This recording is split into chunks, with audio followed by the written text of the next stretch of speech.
Hello. Hey. Struggle is real tonight. Everybody want to be Dogtown Preservation instead? Yeah. What's I David? How am. did I you know? am. Woof woof. Yeah, there you go.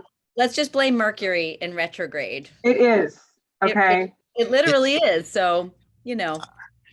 I thought it was the fault of the bombogenesis.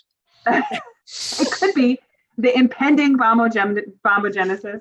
Yes. What is that? I don't know what that is. That's the bomb cyclone. When atmospheric pressure drops greater than a certain amount in a certain limited period of time, it is a bombogenesis, which creates the opportunity for a bomb cyclone, which means the snow is going to fall.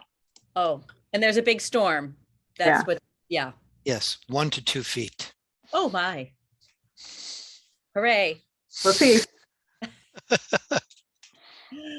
Okay, well, thank you so much, Adrian. And there's Liam. I know some other people are probably just coming on.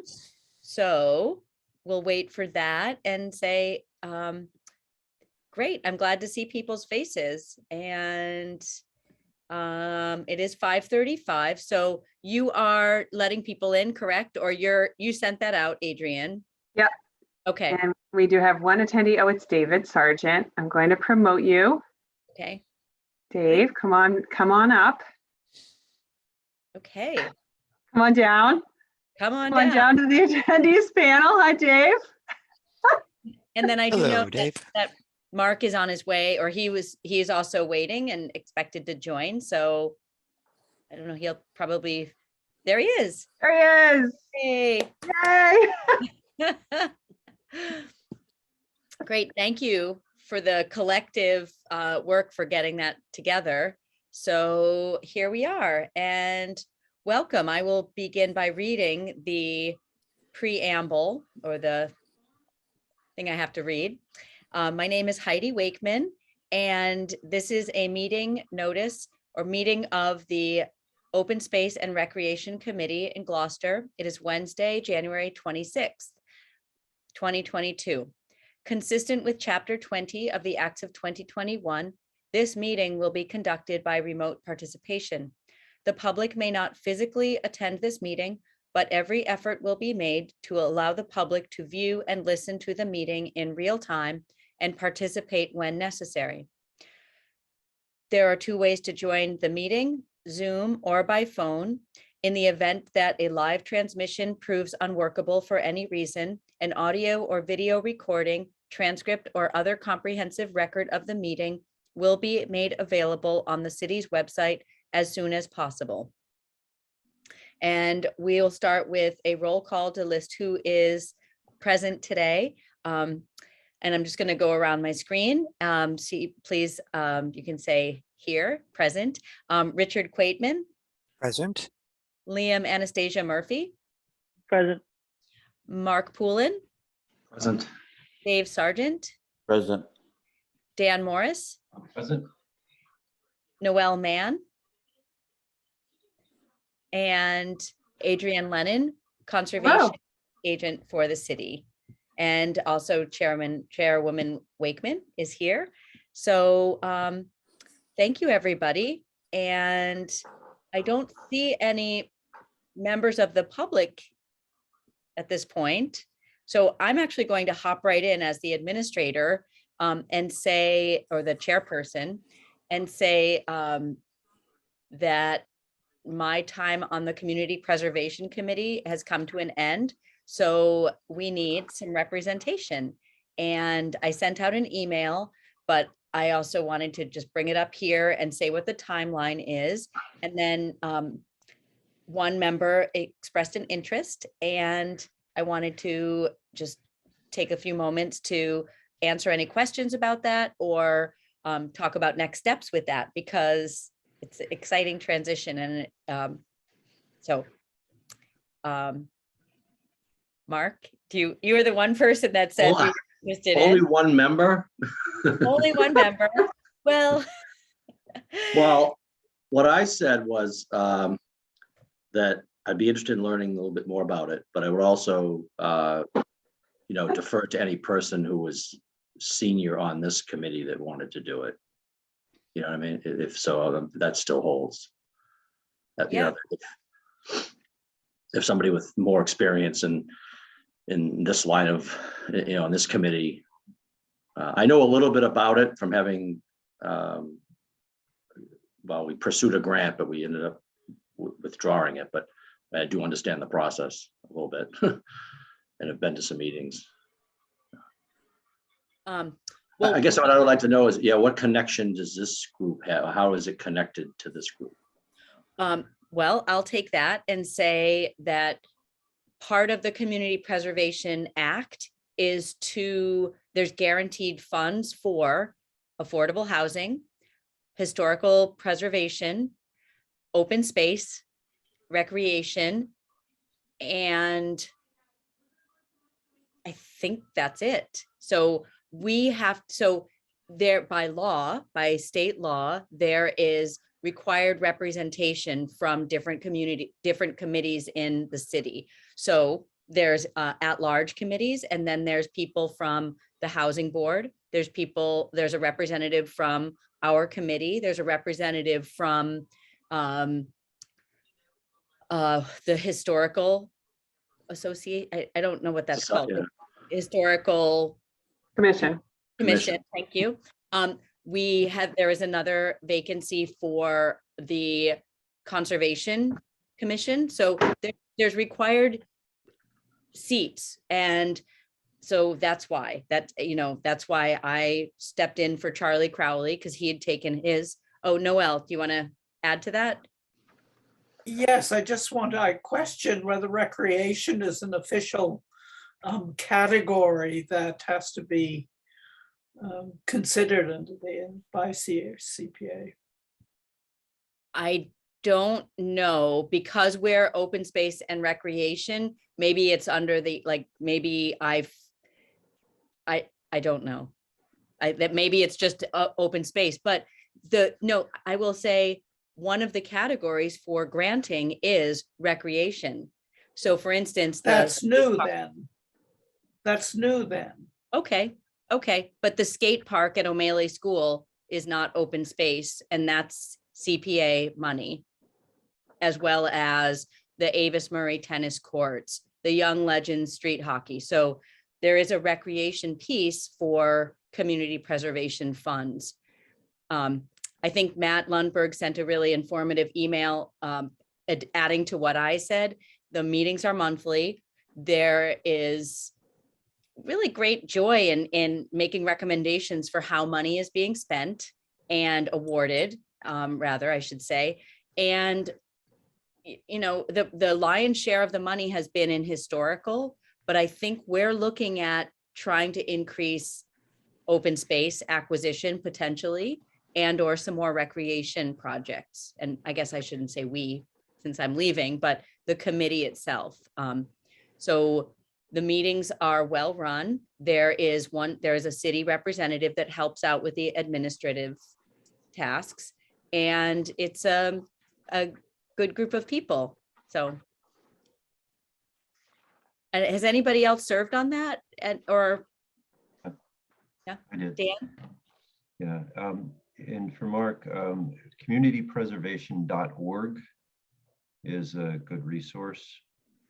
And it lists within that, on one of the pages is a table that lists the categories of spending: open space, historic, recreation, and housing, and then the types of activities that can be funded under those categories. And they're a little bit different in each of the columns. So you can, for example, you can acquire open space, historic, recreation facilities, and housing with the fund, and you can preserve in all of those categories, but you cannot, for example, rehabilitate or restore housing. It's just one of the quirks of the legislation, and unless it was originally acquired under CPA. So, but anyway, the communitypreservation.org is a good website. It's sort of the state level advocacy for the program. Sounds good. Anybody else have any other questions or comments about this or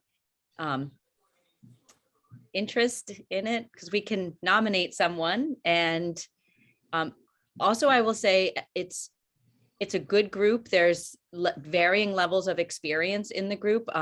One of the two chairs was the chair in another town. So he has other experience, not just Gloucester, or in addition to his, he brings that to chairing the Gloucester committee. And yeah, I've enjoyed it. I've learned a lot, and I feel like I see those blue signs around town that say that, you know, this project was supported by community preservation funds, and feel like, oh, we were part of that. So it's been a I'd like to positive. nominate Mark before he changes his mind. Hurry up. I second. Call Um, the question. I just sent you the link, Mark. Yeah, well, Mark, the meetings are on Tuesday nights. I will say that, they're Tuesday nights. Trying to think if there's anything else that you need to know or that would be helpful for you. No, I think it's, yeah, just, how is the chairperson nominated or decided on that group? Do you know? Is that also, there must be a revolving thing there too, right? It's revolving, but Catherine Schlichty and what was her name? Barbara Silverman. Silberman were the two chairs. They both rotated out at the same time. So we had a current member, Pam Toby, take the leadership, and then Matt Lundberg was a new member and a chair. So I think it was who wanted to do it, who was interested in doing it, and you know, who had the experience or willingness. So I know Barb. I'll touch bases with her. yeah, yeah. And I do have a timeline that that Matt sent. So it says that we nominate a representative, then I would communicate with Mayor Verga about the nomination. Hopefully, you would be issued a temporary approval, which would allow you to participate in the next CPC meeting, but not as a voting member. So you could go and listen. And then your appointment would go to ONA and then City Council. And it's, you know, similar type thing, but the next meeting is February 15th. So, you know, it's in a few weeks, which is kind of nice. And yeah, I think you would be great at it. And I think you'll find some gratification, especially with some of your connections with some of the recreation community. I feel like it's All right, let's call it. okay. All right. Do I have a formal motion to nominate? Or I guess we already had that, but Right, I nominate, Mark Pullen of Thanks. the Community Preservation Committee. I second. and okay, any further discussion? Okay, so I'm going to go around the group here. Member Quaitman, Richard Quaitman. Yes, Liam Anastasia Murphy, Yes. Noel Mann, Yes, Dan Morris, Yes. Dave Sargent, Yes. Mark Poulin. Yes. Gotta vote for yourself, or maybe you don't. Yeah, I guess you can. And Heidi Wakeman, yes. So the motion passes, and I will continue with those steps as laid out. And I'll CC you on any communication, Mark, as well. Thanks, Heidi. You're welcome. Thanks Thank for you, doing Mark. it, Mark. It's a really great program. It is. It sounds exciting. Yeah. Terrific. So I don't see any other. Looks like our member of the public is no longer here. Is that true? I don't see- Oh, it was Dave. Oh, okay. I thought I saw a different name there. Okay, well, our minutes review, somebody asked me if we had a secretary in this meeting, and I said no, or even in our committee. I'm still a little bit confused about minutes, and I feel like we have this recording, but we don't have somebody that's taking paper minutes or, jotting them down. So I believe we should start that. And I'm hoping that somebody would volunteer to do it this time. And if not, then I'm happy to do it this time, but maybe next time somebody, I don't know, I feel like that's part of our agenda and part of our responsibility. So Adrian, do all other Zoom meetings have paper minutes as well, or like additional minutes, or? So that's a great question. Actually, the only board that's up to date on minutes since the pandemic is the Conservation Commission, in community development anyways. Mhm. The planning board has about a year of backlog minutes from 2020 that we've actually posted a position to try to record for. We ended up losing our minute taker at the beginning of COVID. So where we even had somebody in the first place, we all of a sudden didn't, but we're able to hold on to the recording. So right now, the way it works is if you have the recording available, you're not incumbent to respond to the 30-day deadline to post minutes because you're able to provide the recording. However, we're not going to be able to keep all of our recordings forever. So we do need to be shifting towards having paper minutes available. There is actually discussion at the state level of using digital recordings forever. But there needs to be a little bit of a more formalized process for storing that information. Minutes you actually only need to keep for a year, Okay. as it so happens. Dogtown Commission has a formal secretary who takes minutes every month, which is me. Yeah. Yeah. So I'm And I not would going to say- volunteer for this one. Yeah, and I'd say community preservation, we've been rotating and, up to like a few weeks ago or last week. And, some people are really very take copious notes. Some people take fewer, more skeletal, but I do feel that it's been a shortcut, or it's been something I have not held to at our meetings. And so because it is on the agenda, I just want to toss it out there as something, that we have, and then people can look at and then watch the recording, because that's also that's on the website and that's available for people to see. So is anybody interested in taking minutes tonight? I could take them tonight. What do I actually have to jot down?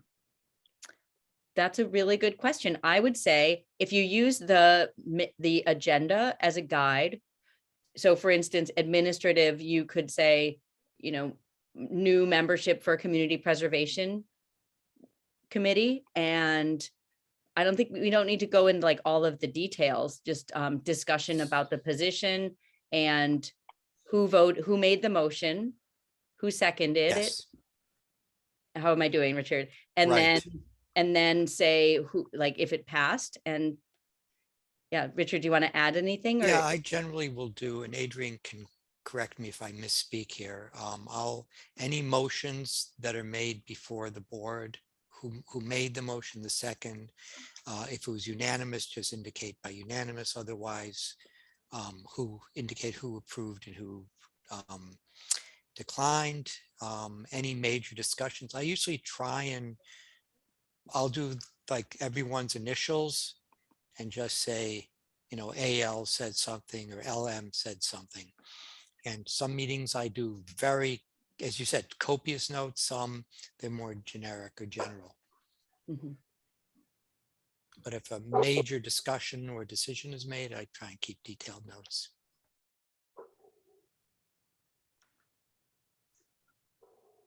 Just going to share Richard's notes from Dogtown Preservation with you quickly.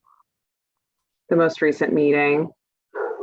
So you can see he's working from the rudimentary agenda format. The meeting of the commission was held on the date and called to order at such and such a time, held virtually using Zoom, the members present, review and approval of minutes.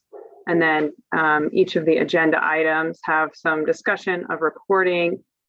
And then if there is a motion, the motion is identified. So if anybody has questions, it is very much, notations. It's not intended to be a verbatim reporting of the entire meeting. But it is at least a synopsis of what we cover and the general gist of each of our motions. Okay. If you need more examples, Liam, I'd be happy to provide it to you. Thank you, Liam. Thanks for doing it tonight. Yeah, appreciate it. Okay, any other, I'm looking at my agenda here. Oh, I have something I'd like to Yeah. share. Please, If I may share my screen again. please. So I sent out to everybody the forwarded email from my colleague Gemma Wilkins, who you will recall so fondly and thoughtfully produced an inventory for us. And I think I'm going to be subscribing her again for a little bit more work on this task related to the inventory. She is managing and spearheading our most recent municipal vulnerability preparedness grant, action grant award, which is to develop the City of Gloucester's Climate Action and Resilience Plan. We call it the CARP plan. And that is currently going through public information sessions and public feedback sessions right now. So the upcoming meetings are February 2nd, February 24th, and March 31st. For public information and feedback, there is an open survey. She's actually produced a pretty nice website with information. We're learning a lot about what our critical mass is in terms of how much we're able to provide when we do these things. And so Gemma has been keeping that website pretty well updated. So you can go City of Gloucester, CARP, and you'll come up to this page where there are links to register or recordings to watch. The survey is there. There's a Facebook group. You can see some of the people that are involved on that process. It's a lot of Clean Energy Committee people, and follow along. Everybody should be on it, especially this group. We've spent so much time thinking about and talking about resiliency and incorporating that into land management. I think that we'd have a lot of really great things to offer. The focus has been very much about infrastructure and transportation and utilities and things like that. So it would be great to get this environmental angle in the mix too, as part of the feedback. Thank you. That's what I have. What is the immediate need? Is it to take a survey or Yeah, well, I mean, participate in attend. some way? Yeah, if you can attend the Zoom meetings, I would attend the February 2 Zoom meeting and participate with the goals, take the survey, see if you can come back for the next two. That is going to be probably the bulk of the community engagement portion of it. So follow along and give feedback when asked. This one is also driven by an MAPC consultant as well. So it's going a little bit differently, but it's interesting to follow along. Great. And I think that we did all receive emails from, or an invitation from Gemma, I believe. So thank you for bringing that to the meeting also. Noel, yes. Yes, I've taken the survey. It's very simple and very illuminating. I'd also like to point out that the Cape Ann Climate Coalition is moving forward, and the presentation that they supported was very illuminating. I recommend it. Great. Great, thank you. I do want to acknowledge two members of the public here, Marianne Boucher and someone only identified as ID. And Marianne has her hand raised. So for public comment, I am opening up for 3 minutes. And if I can have somebody as a timer, that would be great. So Marianne, your hand is raised, so we see you. And you can be unmuted and we can hear what you have to share. Thank you. Mary Ann Albert Boucher, 93 Mount Pleasant Avenue. I actually just jumped on. I saw that that this was on tonight. I didn't know if I even would have a moment for public comment, but I just wanted to make note. I'm not quite sure, and I apologize for this, not quite sure if I saw this on the past plan, open space plan, or if it's on the new plan, but it talks about the public spaces that are to be protected. And one of them says Maxwell Parsons Playground. That's behind the East Gloucester Elementary School. It's actually the Lieutenant Arthur Maxwell Parsons Playground. And another says East Gloucester School Playground. There is no East Gloucester School Playground. That is all in one of the same. So I just wanted to make note of that and pass that along to you. I don't know, I just didn't quite understand because there are not two different. It is the Lieutenant Arthur Maxwell Parsons Playground. Okay, that's all I wanted to say. Thank you. Thank you for that catch. I appreciate it. And we'll make a note of that in our notes. And also we are currently working on the plan. So this is the kind of thing that is helpful for us. I'm very much invested in that playground. Grew up next to it. I've been living next to it basically for 62 years, and I care for it. I take care of it. I clean up the trash. I do quite a bit around there. I try to volunteer and give back to my community. So any help needed with that area, I'm always available to be of service to do my civic duty to help out. So thank you. You're welcome. And thank you.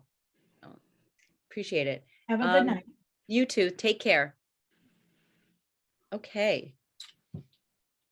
All right. So moving on. The next and the bulk of our meeting today is to revisit or talk about and see what kinds of timelines and prioritizations we made during our homework of the goals and objectives for section 8 of our plan draft. So Adrienne, can I pass it on to you? Sure. So I was thinking, and I appreciate the feedback on the homework. I knew this was going to be a tough exercise, but I wanted everybody to try and take a stab at it anyway. So I appreciate your doing that. I was thinking, because I know Heidi, you did share your notes all around, if we could work from that draft and everybody could make their comments attached to that. How does that sound? Yeah, that's great. Good for the group? Yeah, that's fine with me. There was a Okay. little bit of a little bit of confusion about goals versus objectives, or so maybe that can come up as we go through. And Sure. yeah, I wrote Yeah, to Adrienne. I'll admit that I was a little confused as to the goals and objectives and not, and if we're recommending a new committee, like, I don't know enough about who owned it in the first place to to know that if the recommendation is to move it to somebody else or to give them assistance so they can do it properly if we felt it was lacking or something like that, right? So I kind of bailed on it. I did study it and do it, and I couldn't get it in my head the right way to process it. So I figured we'd just do it in a collaborative setting. Mm. Yeah, and I'm glad everybody at least looked at it, and I realize it is a challenging task trying to tabulate the whole body of possibilities here is it's overwhelming for everyone. Me too. So here we go. I'm going to move you over and share the screen. All right. I need to take a look at space.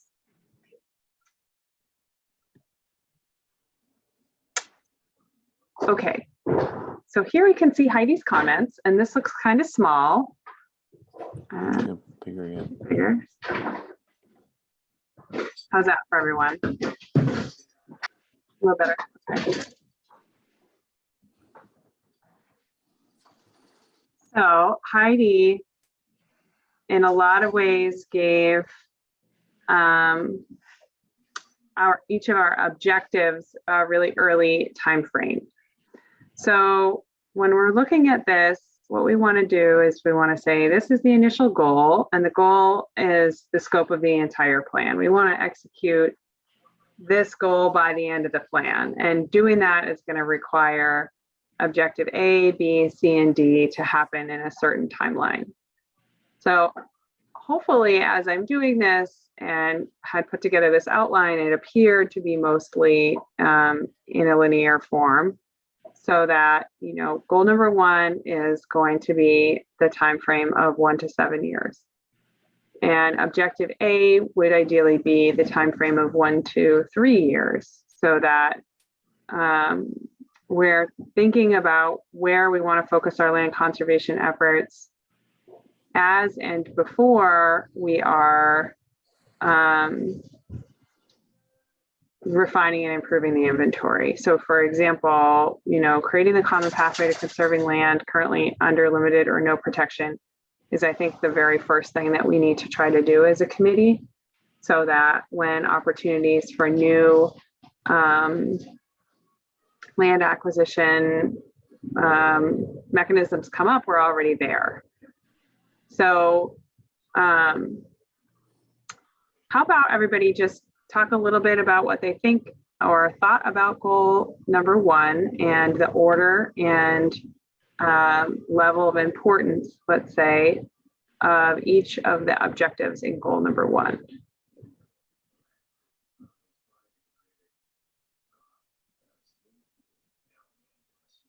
Nobody has anything to say? I think it's hard to argue against what, you know, Heidi recommended. I would think the 1 to 3 years, these things seem to be critical in my mind anyway. Okay. Go ahead, Noel.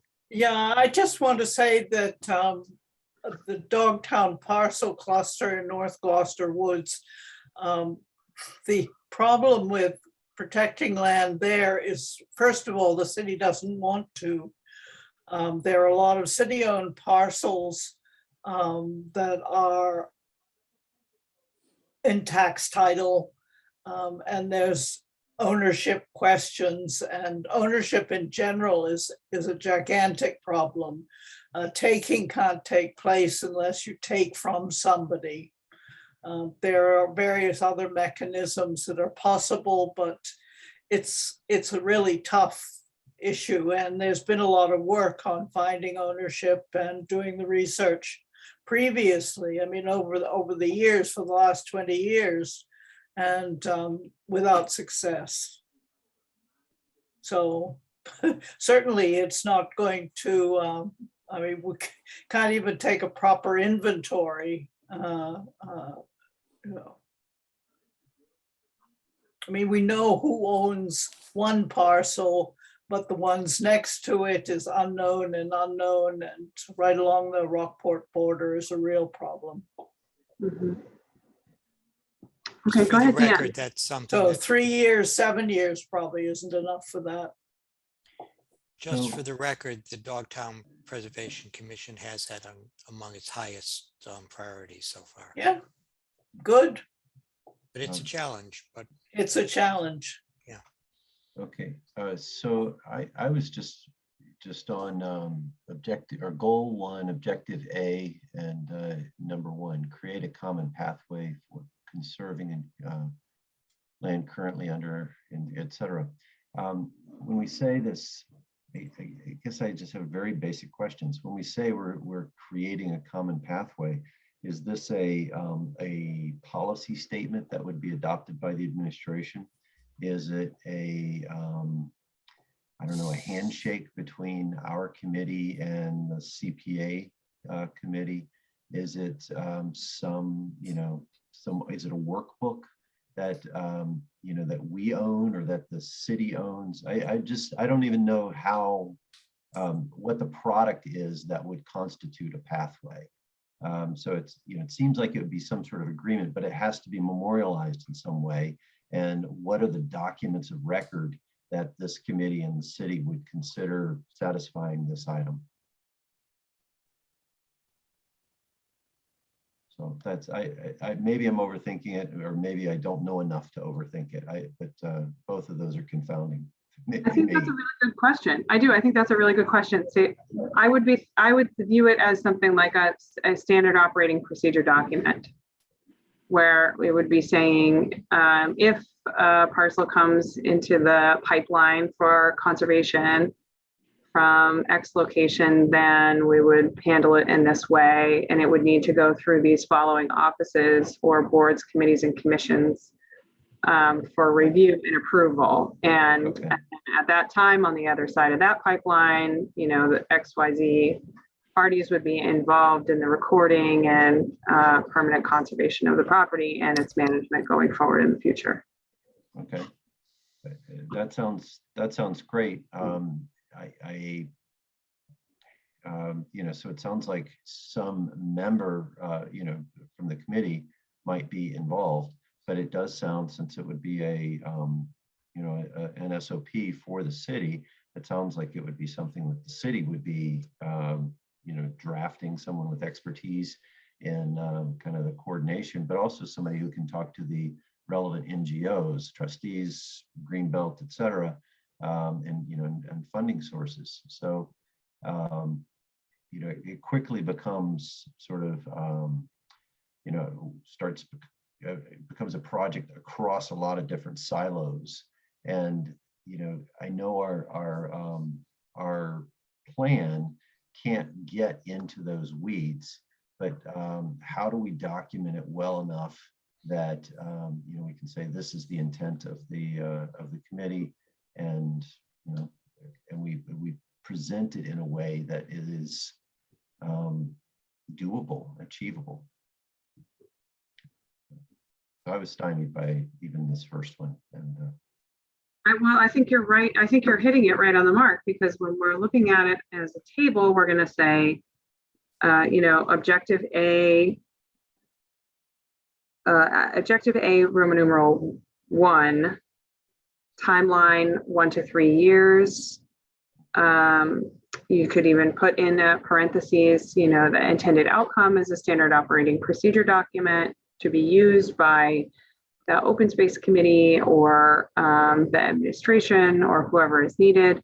And then when we're talking about specific entities that may be involved in that production, we'd be identifying that the city boards and committees and commissions, the executive and administrative offices, just as I had listed them out in the email. And then considering notable funding sources, when I think about something like this document, I'm thinking, in the future, I could write a small grant proposal to hire a consultant to produce a procedural document to be held and maintained by the Community Development Department for land acquisition opportunities and parcel transfer going forward.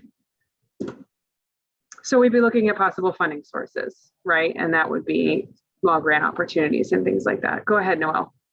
I think prioritizing on and the criteria that we're using is important to describe as well. At the moment, it's, we just have this large area. There are a lot of separate parcels and a lot of separate owners, and we have no way of prioritizing. Right. Well, in Roman numeral number 2, it's okay to say, we want to do the Dogtown cluster and North Gloucester Woods parcel group in the 1 to 3 year scope As and priorities, perhaps, but right. And city beaches and adjacent marshlands in the 3 to 5 year range, and city parks and active recreation areas in the 5 to 7 year range. I mean, it's okay to say that because we're just prioritizing what we think we can actually do. That would be moving a lot of property. If we were even able to do these top 3 in 7 years. I mean, a lot of it has some kind of de facto protection by way of grant funding or Article 97, or, you know, its use type or its environmental restrictions and things like that. But it still does need to be done because anything can change in the future, of course. So if everybody feels comfortable with that, I can certainly break it down in that way, in that order. I know Dogtown Preservation Commission puts the Dogtown Parcel Cluster and North Cluster Woods at the very top of their goals and objectives. So they are certainly going to be looking at it within 3 years. It would be helpful for the open space plan to reflect that. We okay with that? Go ahead, Dave. I just think as having these as priorities, as you said, it opens the opportunity for grant opportunities because it's a priority for us. And, you know, that's a big check mark, you know, whenever you're, you know, looking for, you know, funding. Yeah. And by that you mean, if I can just restate, what you're saying is, if we say this is a high priority, closer, like we want this to be completed by 3 years, then when that will come up as criteria for grants that might help us Yes, make it happen. So I'm just kind of thinking of the sequence of things, but by saying it's a priority in our plan, then that opens up more likelihood of like, oh yeah, it's not something you see in 10 years, it's something you want to do in 3 years. Is that? Yeah. Yes, that's right. And then when you're applying for fiscal year 23, you're saying, okay, we're inside of our 3-year window to do this, right? And you can point back at it and say, no, it's right here, and you attach that in the index for your application, Okay. right? Yes, I think establishing our criteria for prioritization is important as well. In other words, are we talking about habitat? Are we talking about watershed protection? Are we talking about trails, recreational values? Yeah, I mean, we cover that in objective D, Yeah, you know, yep. So. Oh, that's right. right? Yeah, and I will just say, since we are looking at the work that I did, well, I had a terrible toothache for the better part of January, so I wasn't feeling so good. But when I did this, to your point, Dan, too, about some of the challenges with this is I really just stuck to the objectives and not the 1 and 2. And that was, for me, that felt like the most manageable, because as you see, a lot of my timeframes are the same, because I didn't really know how to go from, they all seem really important. And then maybe through this discussion, we can tweak things, or, you know, clearly with that fiscal year of 23, like things aren't going to happen in 1 to 3 years. But I guess I just felt like, oh no, we need this now, or we, you know, that was my thinking with how I did this. So. Mhm. Yeah, I mean, so let me give you an example here for objective B. Continue to refine and improve open space inventory by identifying and reconciling the following parcel types. So when I look at that objective B, I actually would give that the longest time frame of 7 years, because Okay. while we may be updating the parcel database annually, our ability to actually move through and reconcile the problem parcels, excuse me, it's contingent upon other state agencies and other information coming to us. So they are not necessarily going to be reporting back to us in a timeline of 1 to 3 years. However, if we feel like we can solve our reconciliation issues by the end of the timeline of this plan, then we will have achieved, you know, a high mountain of success in terms of data management. Yeah. Because it's, of course, always a moving target too. That makes sense to me. Right. Adrian, Go ahead, Dan.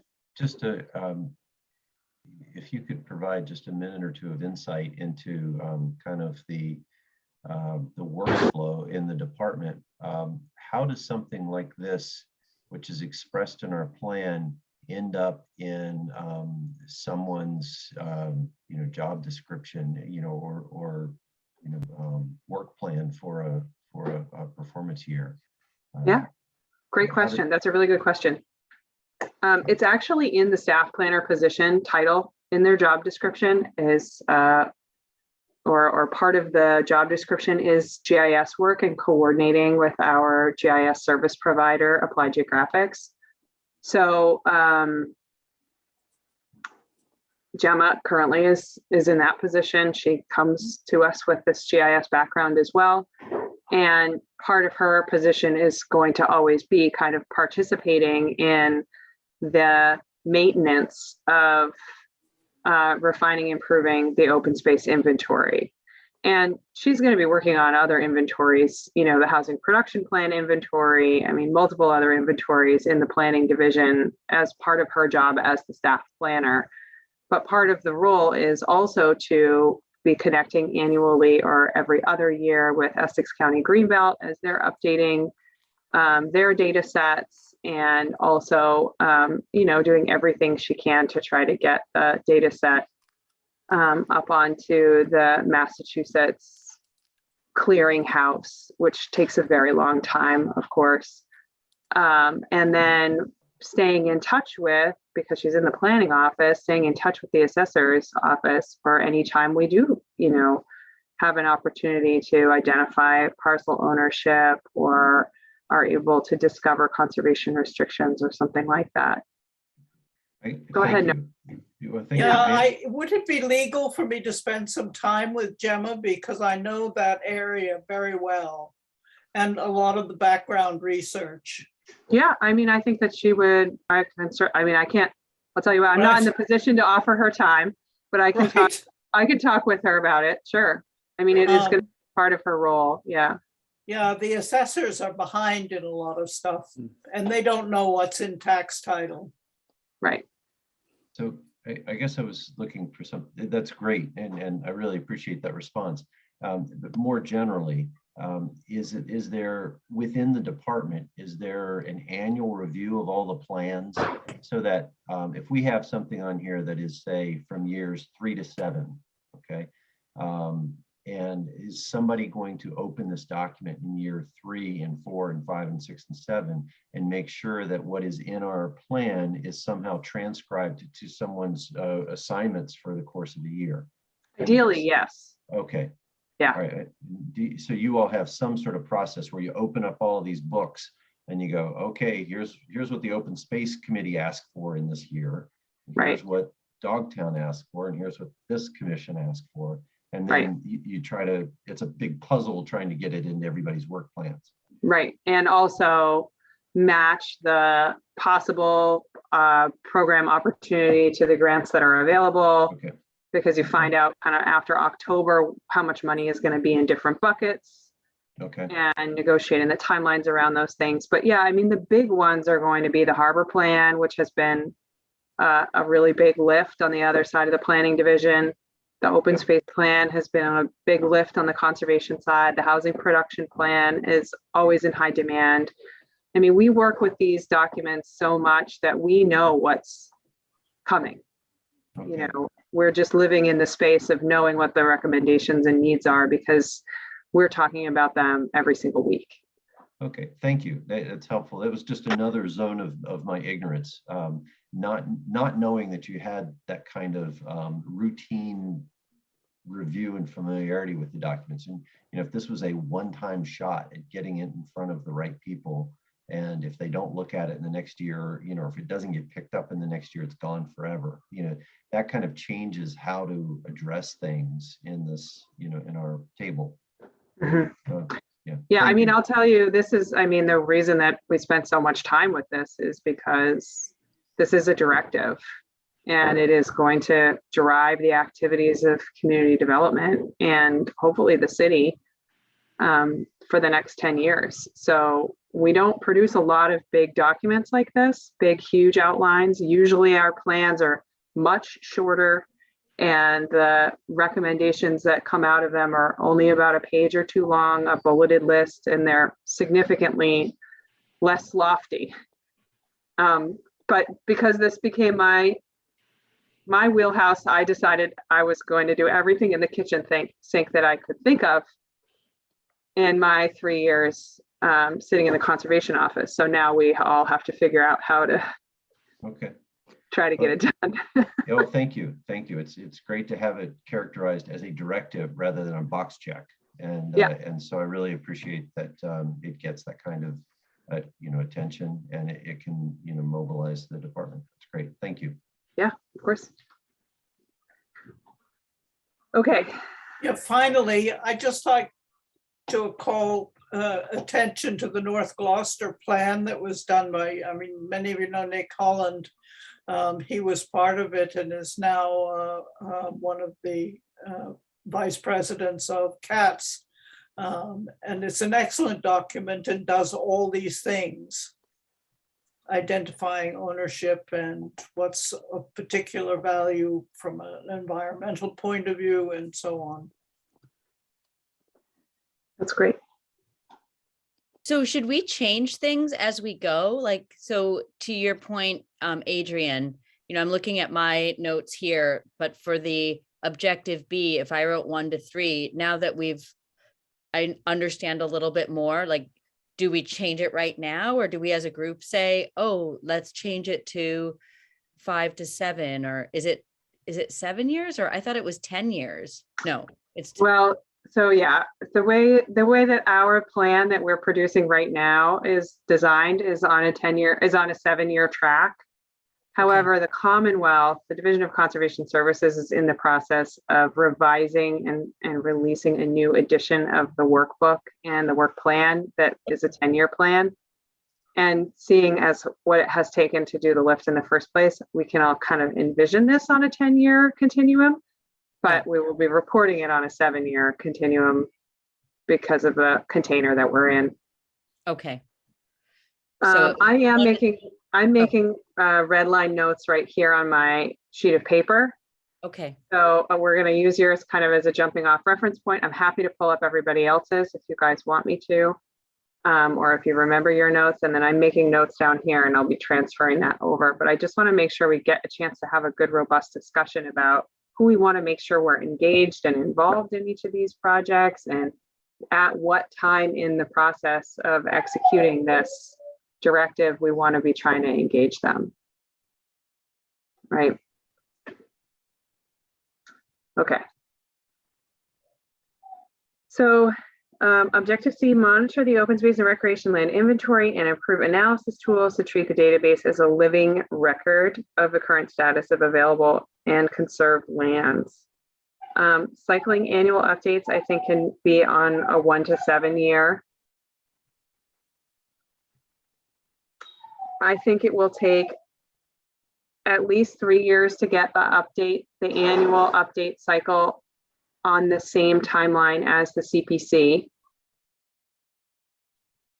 It will take at least a year because we won't be able to do it this year. CPC is launching already. Mhm. And the update often happens it's on a quarterly basis. So if we would be reporting it, it would probably be like in September. So the earliest that we could be reporting an updated inventory tool for use in front of CPC would be next year.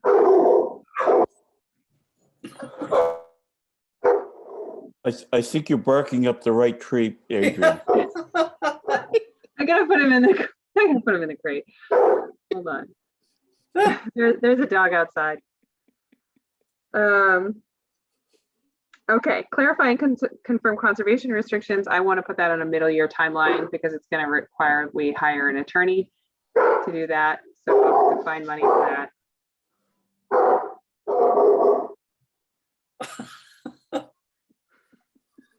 Do you hear the other dog outside? Still barking up the wrong tree.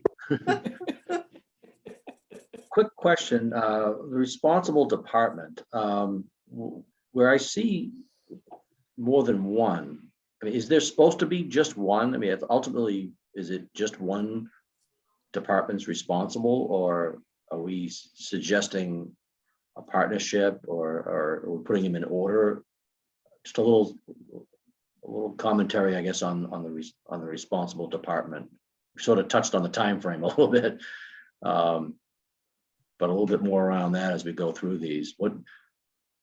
Who has it now, and are we saying that group should keep it, or get help from another group, or just give it to another group? Are we making any, because in the case of, say, something that was, I'll use the example of DPW, right? Where I think in some of the later goals, right, we're recommending, creating a new group or something. So I guess how are we supposed to respond to the responsible department? Who has it now, I guess? Or Heidi, did you just put in your section who you think should have it? So some of the possible funding sources, I'm not familiar with, so I don't know. I was kind of drawing from what I'm familiar with in the city and what seemed to kind of make sense. Not the funding, of the responsibility. I'm sorry. Yep. Thank Yeah. you. The responsible department. I took that to mean who seems like this would be under their auspices. I did the best I could. I didn't include everything. And again, the same things kept coming up. DPW, Conservation Commission, Planning Department, or Community Development. And I think this kind of goes back to Dan's comment. So we put these things on paper, and then how does it get from we're making these recommendations, or this is what we think, to them reading it, them being the DPW. And so it seemed like from the lists that Adrian provided, the ones that kind of made the most sense to me, and there could be other groups that maybe are better, or there's a couple of things that I don't really know what their auspices are or how much power they have. That was the biggest struggle for me, and why I didn't continue doing it, because I really didn't know who owned it at the beginning, who was the responsible party in the first place. Yeah. Does anybody else want to add to that? It looks like Dave has his hand raised, and then maybe Adrian can speak to that from the city. Dave? When we did the community development plan for 2001, one of the things we wanted to make sure is that these weren't recommendations that just went out in the ether and never got implemented. So what was created was what they're called a PIRG, the Plan Implementation Review Committee. Mhm. And my suggestion is that after this plan is developed for the open space and recreation plan, that should be our mandate, is to review how well these have been implemented and review to see if these goals and objectives have been attained.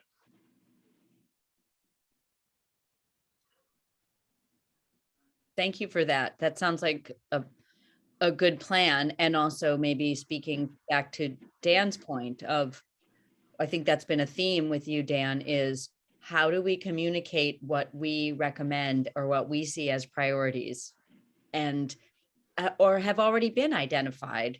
How do we get the ear of the responsible parties and or departments?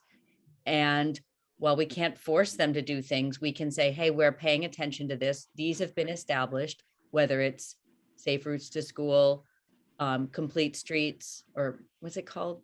Is that what it's called? Complete? Yes. Yeah, that those things are in place. And so as an advocacy or as a, citizen group, we are advocating for something. This is why we're doing this. And so I like this. The next piece is, okay, that's like monthly check-ins, bi-monthly check-ins. Monthly check-ins is probably too much. But yeah, I appreciate that. You said PIRC or PIRG? Well, that's what was set up after the Community Development Plan 2001, Yeah. which I was part of.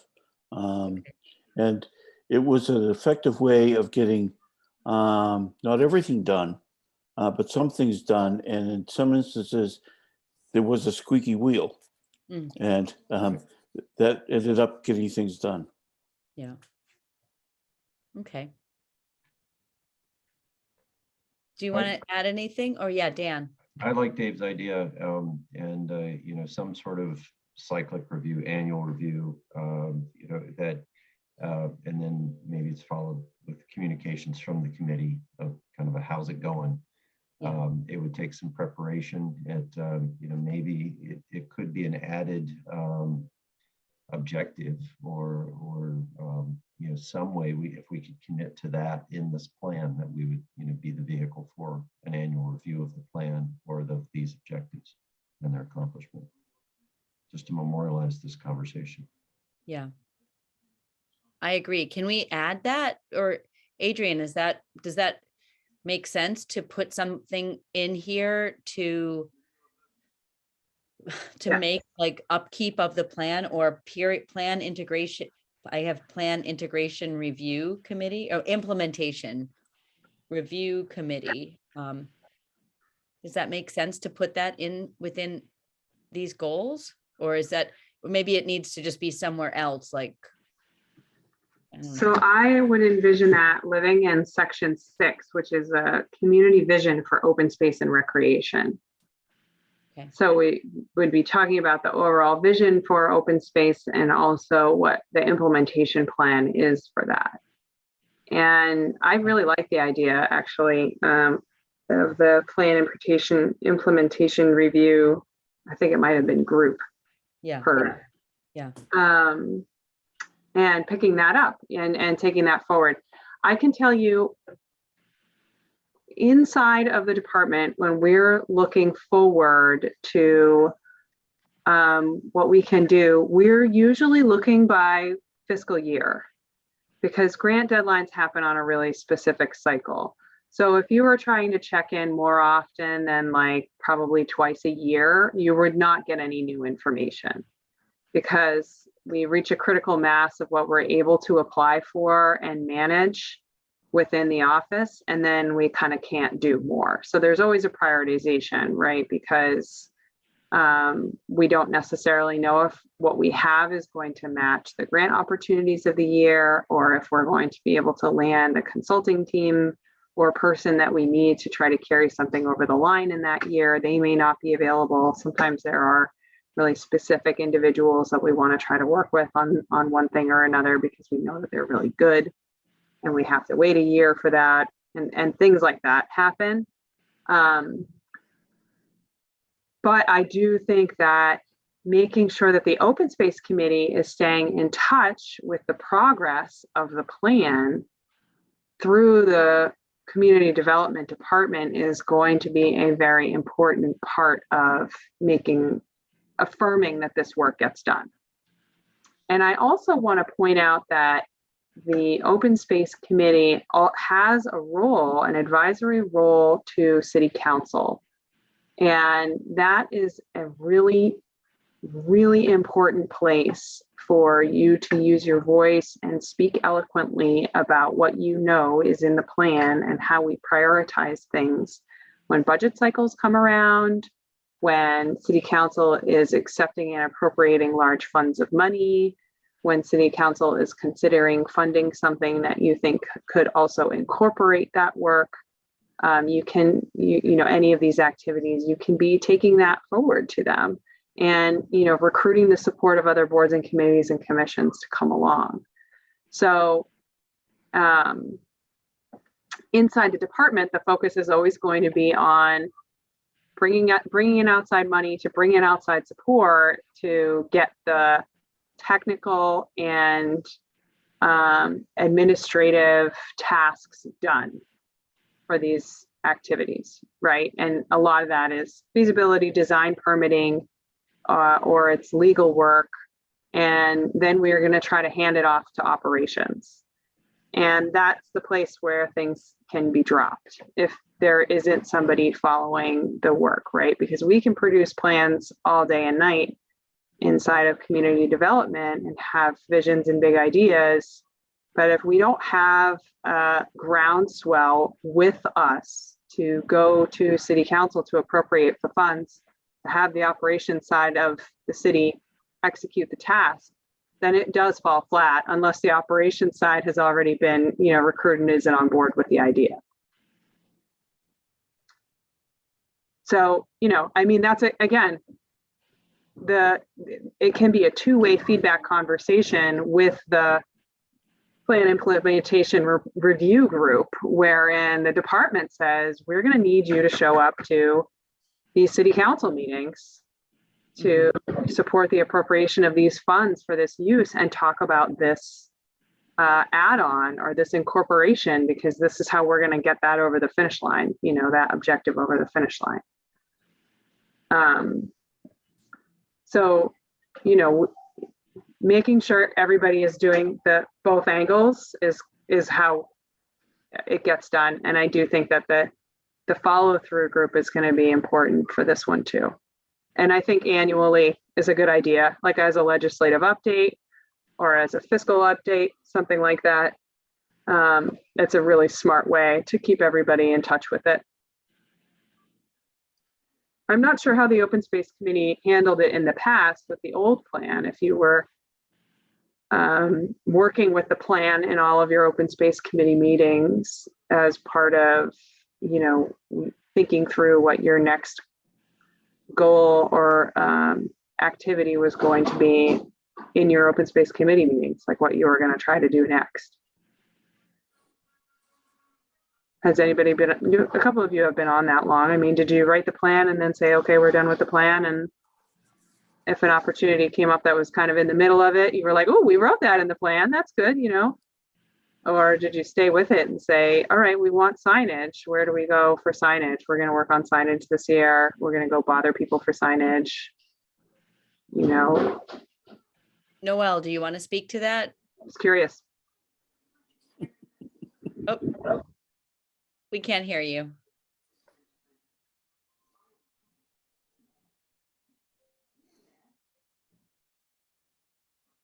No. It's difficult to say. In the end, the plan was put together by, I don't think it was MAPC, but it all came basically as a surprise to me, much of it. And I don't think there was any follow-up. I mean, I certainly was not involved in any follow-up. We had individual initiatives that we pursued, and we actually accomplished quite a bit. Heidi was, it was difficult. I feel like when I started, I did not use the plan. We didn't use the plan to guide our meetings. We had an agenda, but we did not use that plan as a document to guide our next steps. Exactly. And so I feel like I'm still learning by doing and leading and creating this plan, but this experience that we're having right now, both in how our meetings are run, what we're prioritizing, is very different than when I started as a community member who was spearheading a project that was probably identified in the plan as a need, but I came up with, I came up with it. I think I just was in contact with, I was just in contact with Steve Winslow, who said, oh, you should come and be a part of this committee. So, that was my experience. And I know Dan's experience was with writing the plan. And then were you on the committee more after, like for a few years after? Yes. I left not too long after its completion. Yes. Yeah. Yeah.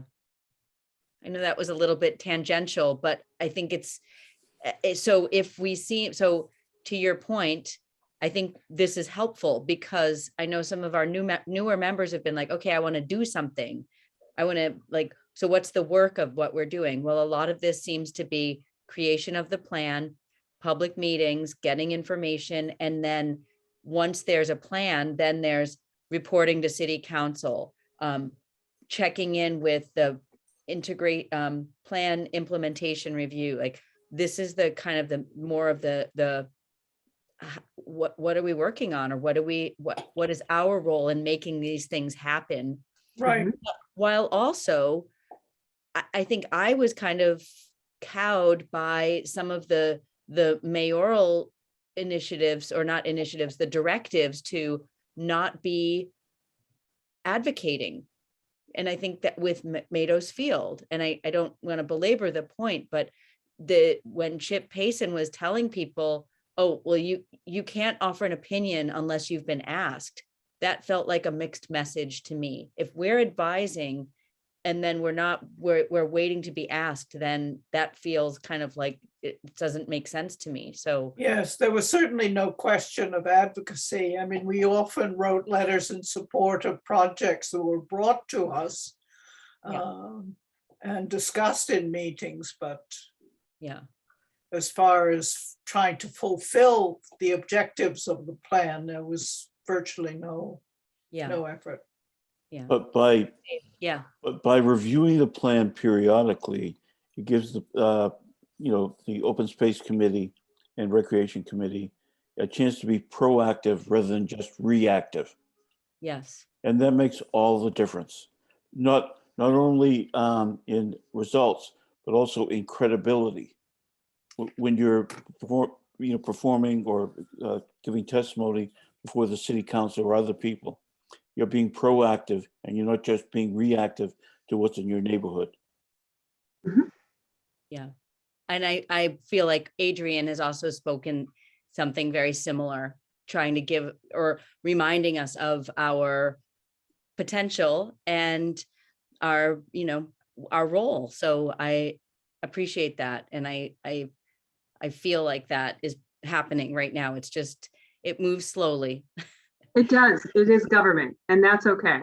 Yeah. Like a So- glacier, not a fire. Yeah. So It's just slowly shaping the earth here.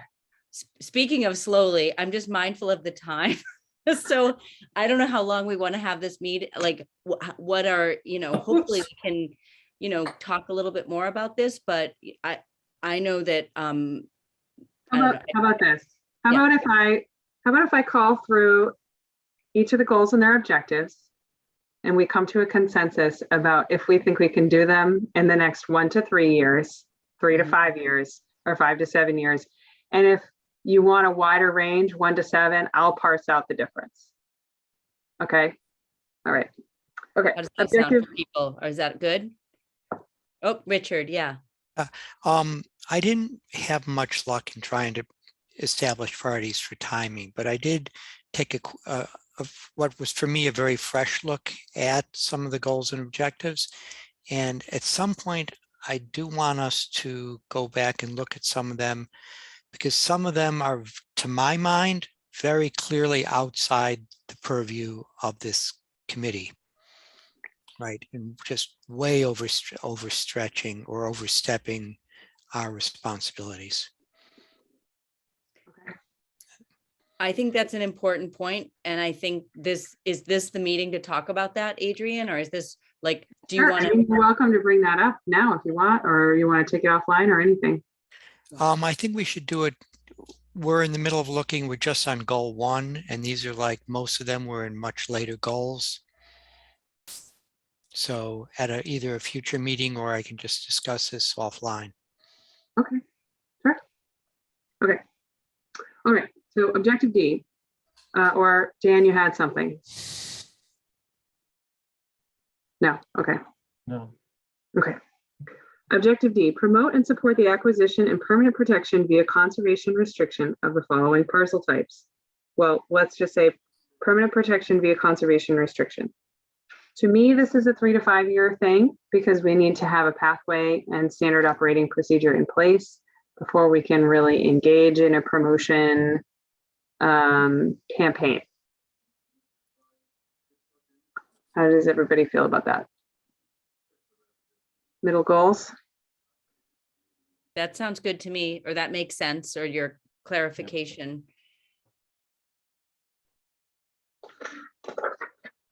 All right.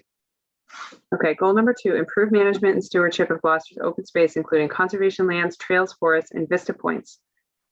Objective 1, increase operational and capital budgets for more personnel to focus on the city's open space system. implement an annual reporting and reconciliation mechanism into the city's annual budget cycle. That's kind of speaking a little bit to the, what do we call it? Plan Implementation Review Committee. To outline short-term and long-term maintenance needs. So when do you think the committee will be ready to start engaging actively with the budget process to, and with city council and with the executive office to advocate for capital budget or operational budget allocations towards open space personnel? I mean, shouldn't that be something we do pretty much immediately, or as soon as the plan is done? I agree with When you Liam. are, go for it. Okay, yeah. I think, may I? Go ahead. When the plan rolls out is a great opportunity to include that as a talking point. So if meeting with members of the city council or with the leadership team, but it also, if we're not keyed in to the budget cycle, that's an element that can be dropped. So if we're doing this, everything's already settled, it's June or whenever, and we're saying, and you need a person, we're 6 months out of phase if I understand the process right, because we ought to have said such things in November.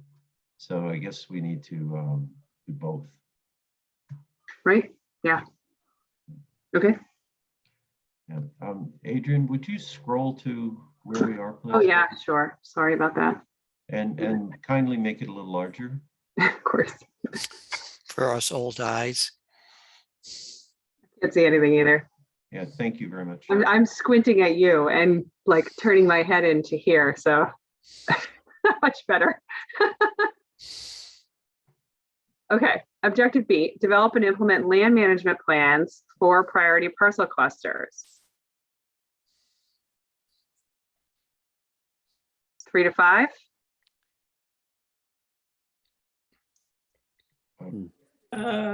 There Who doesn't? are management plans.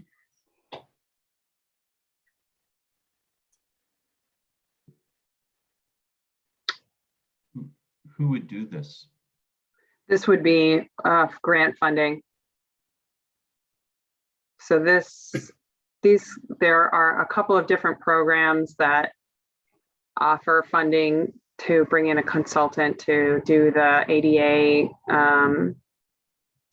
evaluation, facilities evaluation, use and inappropriate use, and then survey for invasive species, environmental hazards, and things like that. There are a couple of organizations that will do that, and consultant pairs that we can bring in for that, but it will be a funding piece for sure. And we would want to try to narrow it down to a certain product so that as many of these land management plans would look the same.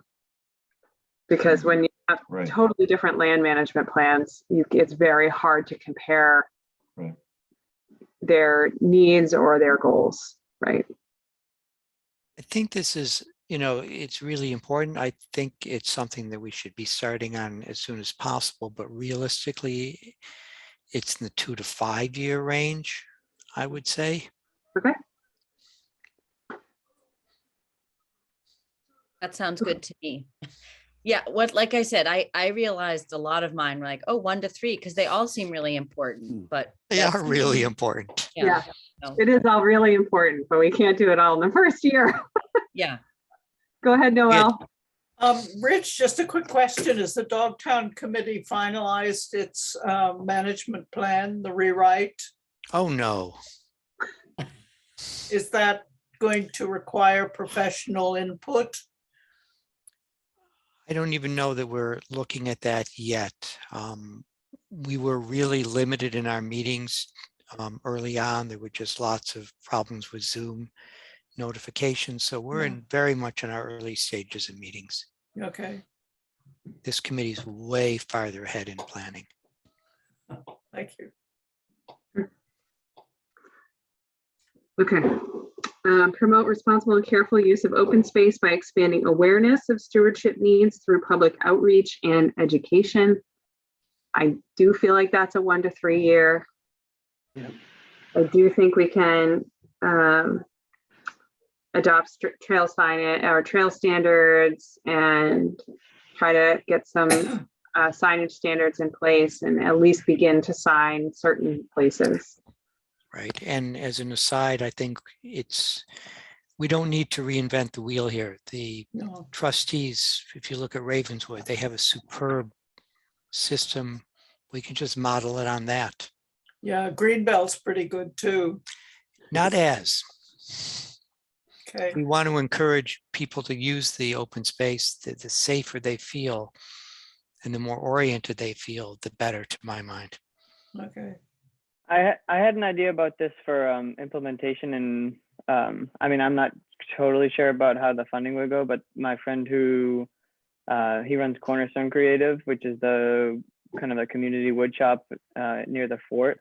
But maybe we could partner with him and try and get either raise some funds or partner with the city to create some signage, so we could kind of have it be a community partnership thing.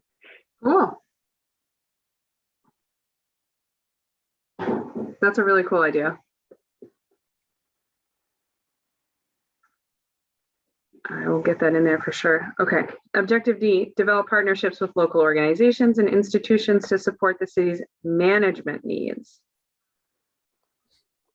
So, Can you scroll up or yeah, bring us down to objective D? Thank you.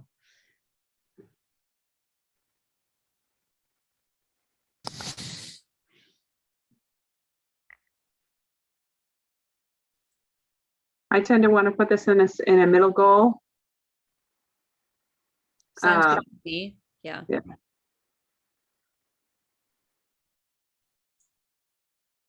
Because while we do have although- standing partnerships with some of these organizations, when we go out into the world and say, we really want to collaborate and partner with you, that all of these organizations are going to have a lot of ideas and come directly to us with them.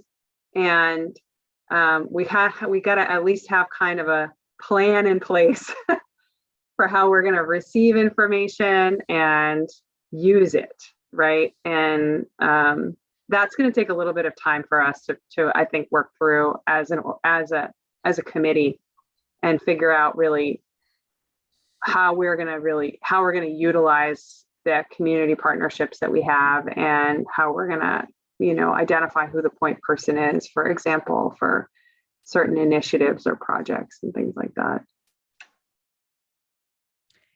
And yet, I just want to say, part of me feels that, so, okay, the objective is to develop partnerships with local organizations to support the city's management needs. So that means working with, let's just pick one and say, working with Generous Gardeners or Cape Ann, or what's the Backyard Growers, let's say, to help increase the amount of community gardens in there.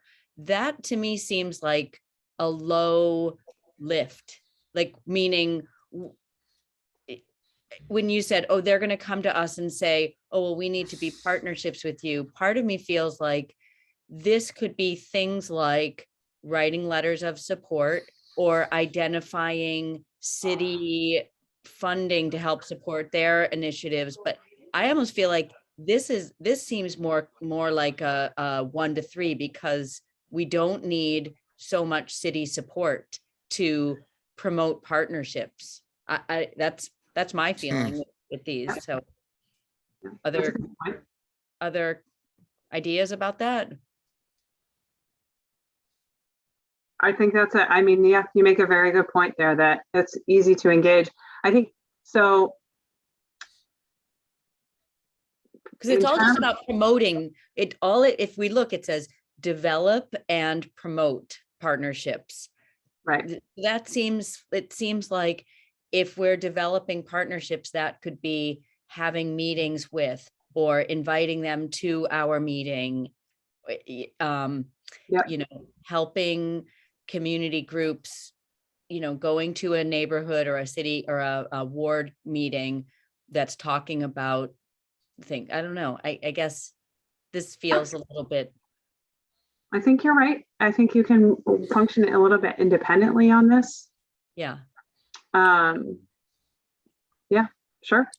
We Yeah, it can- doesn't seem to require infrastructure, as it were. Right, Yeah. right. Yeah. Yep, okay. Thanks, Adrian. Okay. All right, here we go. Maintain, enhance, and expand Gloucester's recreation lands, including parks, playgrounds, athletic facilities, beaches, and public landings. Objective A, establish a Parks and Recreation Division within the Department of Community Development to support the organization and development of associated programming. There we go. Can I say something? Go ahead. And maybe you all have hashed this out in the year or so before I joined, but when I look at the function of Department of Community Development, it doesn't seem, when I read on the website, it doesn't seem that a division of Parks and Rec, that's the right place for it necessarily. And should we not be going for actually a department, a Parks and Recreation department higher than a division? So, Adrian, your thoughts? I'll answer that. Or, Dave, do you want to answer that? Yeah, my experience is that this community, as well as other communities, don't like small departments. And then they end up being swallowed in larger departments. And so if we don't assign this to, say, community development, I'm fairly certain this will end up with DPW. Ah, okay. I rest my everything objection. And That's how does, not where we want it to go. how does doing, this looks like a, pretty much of a needle mover here, and how do you get something like this within the, say, the city charter or something? What's that timeline and So I would say that I would put that on a 10-year, on a 5-year. I'd put Yeah. that on a 5-year and start talking about it now. And say in 2027, we need to have a Parks and Recreation Division and Community Development. And that Parks and Rec Division is going to have the directive to do XYZ activities. So, and then I'm going to add this little piece about Parks and Recs in general in municipal government. Usually they're self-funding entities through programming. And there is a big demand for programming here and certainly huge opportunities if the city decided to go in that direction. But one limiting factor that stands in the way of a lot of growth in Parks and Rec departments is a space, is having an actual space to host their programming, or a landing space or storage space for whatever their materials are. So if you can start with a division and have coordinator positions and have, some sort of evening programming for adults and weekend programming for kids, working with high school students and things like that in a way that's a little bit looser and also can be mobile in different places, open spaces, for example, or public meeting places, then you can still sustain the division without having to worry about getting it to stand all together on its own and suddenly be, a department of 20 people or more. And then there's, of course, on the backdrop of Mr. Sargent's comments, which is exactly what happened to the Parks and Rec Department in Gloucester in the 90s, when it was a freestanding entity. So, maybe you could say in 2027, we want to see a freestanding division in community development dedicated to Parks and Recreation. How do we feel about that? I I feel like great it. about that. Yeah. All right. Yeah, And- I just took a Okay, little right. quick little trip to Northampton to see where there, I mean, I just typed in Parks and Recreation, but it looks like there's a staff. There's, it includes trails, like this is on their city webpage. So it includes trails, youth programs, adult programs, summer camps, community gardens, and then it says Recreation Commission, which I'm not going to go to, the skate park, rail trails, and multi-use trails, conservation area trail maps. So I can't see there where, under what auspices they are, but it also says their spaces on the middle school campus in a modular classroom or a modular building. So I don't know how big Northampton is, but I also feel like, oh, well, that seems like a really healthy, flourishing Parks and Recreation department. So for what it's worth. Maybe they don't have an open space committee. Yeah, Yeah. that happens a lot. You see Parks and Rec and open space kind of eat each other, and sometimes you'll have a fields committee and then it's a bunch of fiefdoms. It's not usually a good thing. Right. Or to me, it seems like there's dedicated employees, whereas we are volunteers that are doing a lot of, like that's the establishment of this would mean paid people who Right. we value enough to have on payroll. Right. So, yeah. Okay. So B, Go ahead. oh, go ahead. No, go ahead, Mark. Well, just a quick, on objective B2 is where that East Gloucester playground is comment is listed. And I think that's, we want to amend that, I think, right? Yes. Yeah.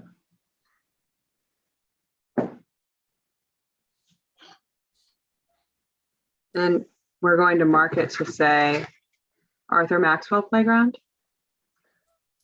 I think it was a military title there, right? Was it?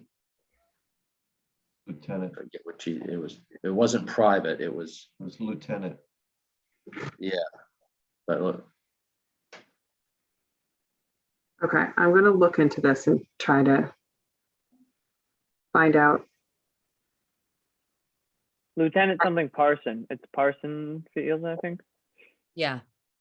Parsons. or Parson Playground. yeah. Okay. I'm gonna find out more about this and sort that out. So objective B is a 10-year Parks and Recreation improvement plan. So I would put it on the long-term 5 to 7. Yeah. Okay. Beach maintenance and management plans. Hold on Oh, go 3, ahead. 3 sports. The way it reads, because it says prioritize, it sounds like that is the order of priority. And unless we intend that, I think it should just be alphabetized. I know it's needly things, but it's things that people pick up on. Okay, sure. Dog walking seems to happen on its own. I don't think we need to invest in it. Okay. We could just ask Heidi to be the walker. She has a big Right. dog. Well, it has to be controlled in some way. I mean, that's Right. part of our, how it's where and how and where. you know, the- And what I remember Steve Winslow saying is the lion's share, sorry to mix my animal metaphors here, but a lot of people that do use outside open space, they are out there because they're walking dogs. Not all, Yes. but those of us who are dog walkers, we walked during what you like, snow, cold, pandemic. Right. You have to go outside. And so I think that while investing in the following activities, to your point, I agree, Noel, but I don't want to overlook that constituent of people who are using dog walkers as, I don't know.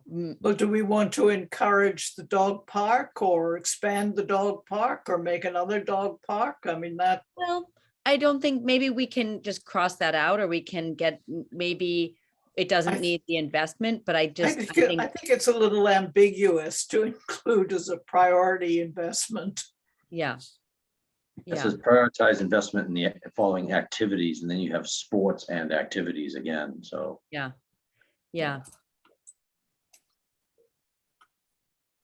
Okay, that's all. I'm not attached, but I want to just say that maybe that came from people's feedback as, how do you use recreation facilities and or open space in Gloucester? And it's, Well, that's one thing to talk about, supplying the proper gloves and instructing people to take it away and. yeah, Yeah, I think that was more where I was trying to softly direct yeah, the item because there was a tremendous amount of feedback in our data about dogs and issues related to dogs. yeah. As we know, I own a big dog. Dogs are they're everywhere. Yeah. And if you ignore, so what I've learned is that when you just ignore We're the not dog, ignoring them. when you ignore the dog people, it's worse.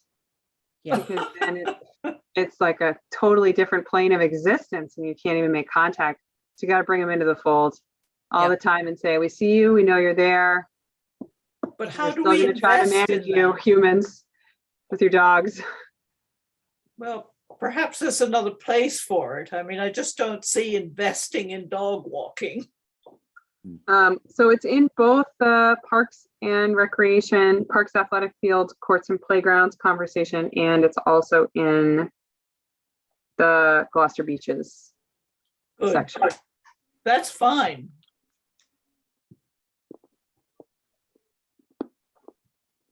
Okay.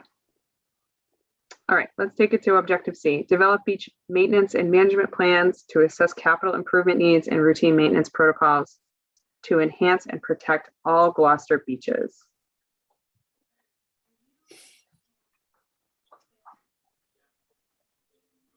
This is a 3 to 5 for me. I have been talking a lot about Good Harbor in a lot of different settings lately, and most of what I've been delivering as that conversation is that we have to look holistically at the entire parcel cluster and all the resources on the ground there and in the water, and it's going to completely change the way we operate on Good Harbor Beach. So it will take some time and support in the community to want to see change before even getting close to doing that. So before the beach disappears.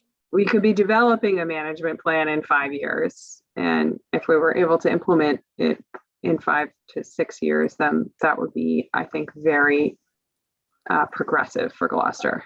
I can't see the objectives, but Well, saving the beaches is an issue, Yeah. Right. or will be. Think the residents would Climate place the change. highest priority to the beaches.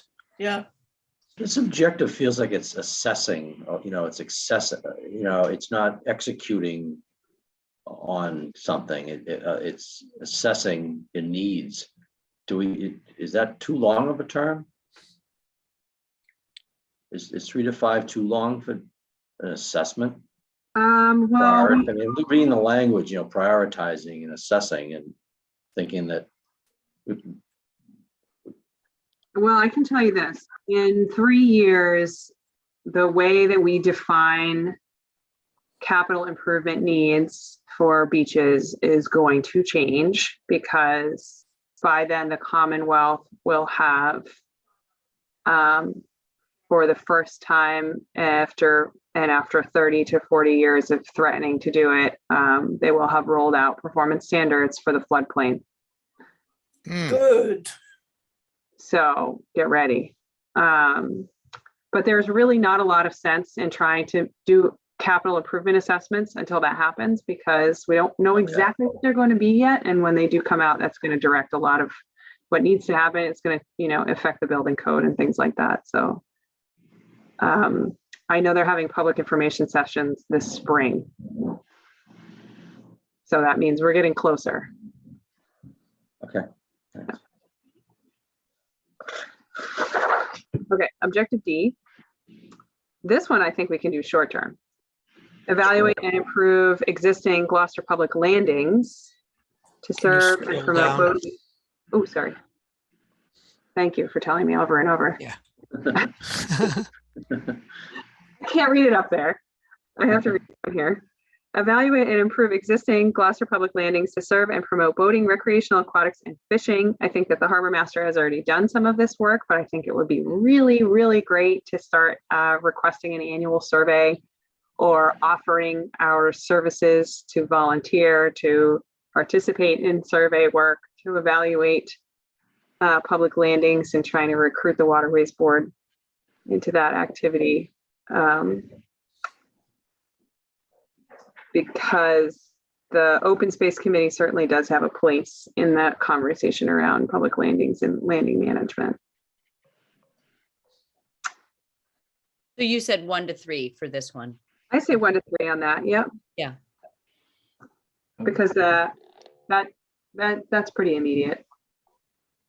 But it's Yeah. ongoing as well. It is definitely. But we're just asking to review and update land management agreements, perform regular maintenance. So we would be maybe generating a standard operating procedure or some kind of policy that we'd ask the Waterways Board to adopt, to evaluate landings on an annual basis, things like that. Okay. Objective E. Manage programming and supervision of recreation lands through the city website using new and existing service portals while prioritizing Gloucester's resident access. I'm thinking about ways that we can use the website and recruit the IT department to help us with expanding See-Click-Fix, for example, for things, issues that arise inside of recreation lands, and also trying to get them to focus on bringing in a couple of those layers that we have in engineering that include public landings and memorials and monuments. And then also there's been a lot of discussion about putting together a public calendar. I don't think it will happen this year, but a calendar of events on open space properties that you could submit a web form to if you wanted to hold a space, or if your space was, or if your program was so big it would trigger the evaluation of the special events committee, which that currently already has a little permitting process attached to it. So I think that could be done in a 1 to 3 because some of those pieces are already there.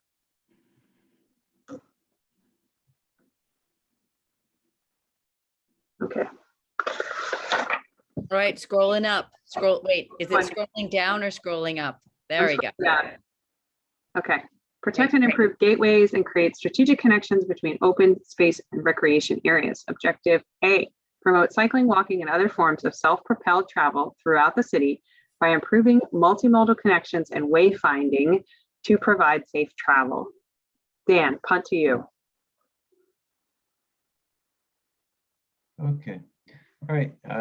This is one that I was a little stymied on because, I mean, item 2 under here is comply with the city's safe and accessible streets policy. That's the comports with the city or the state's complete streets program. And the items listed here, so the off-road connections, the the annual basis, the review of safety data, and that sort of thing are all part of that. So I kind of tied myself in knots because I was thinking, well, they're not doing it now. What's, what are the inhibitors, and what are we doing to remove the inhibitors? And so anyway, I I think, if I had, cooperative folks, I haven't tested any of this, but I would say in 2 years, begin the annual, it could be 1 year really, but call it 2 for the annual review of polling and review of cyclists and crash data and accident data towards some sort of annual forum, and whether that is consistent with the meetings that are called for under the Safe and Accessible Streets policy would really depend on the DPW, who is supposed to be the convener of such a project, a meeting. So I guess what I'm saying is within 2 years, I could do at least kind of deliver the meeting to DPW, and they could say, yeah, it's our meeting, or they might not. Well, that's what we have And Really I would just agree as another cycling advocate. So when I see this and I think about what we're doing, so this plan gets approved and then it's like ammunition. I don't like using that word. It's leverage. We can say, oh yeah, well, this is one of our objectives or one of our goals. And how are we going to work together to make it happen? We will do this. What will you do, Mike Hale from the DPW as partners? And, or, I guess what I'm feeling buoyed by this document helping just have us be, have us get some leverage. So, I mean, Dan, I'm with you, like 1 to 3 years. This, can we promote cycling, walking, and other forms of this in 3 years? Absolutely. I think that we can have an annual, I think that in 2023, we can very much have a meeting about cyclists and pedestrians, and meeting with Ed Conley, Chief Conley. Wait, is that his name? Chief Conley? Yep. Yeah. So, to me, I feel like this is something that we've wanted to do, but a little bit of that, like, well, how do we do it? And with whom do we do it? And then sort of like, well, so then we have a meeting, and then what changes?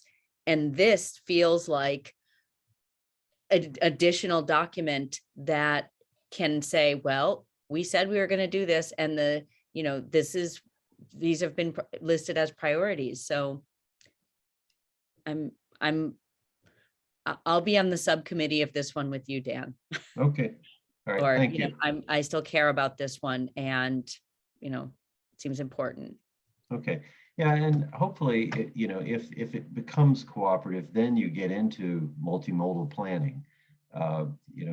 If it's at the lowest level, it's just identifying problems in the current year, and get those fixed. But if you can get looking out 5-10 years, then you get into kind of building the connections that the objective is calling for. Yeah. Yep. Okay. So you can put me on it. Okay. And, 1 to 3. yep.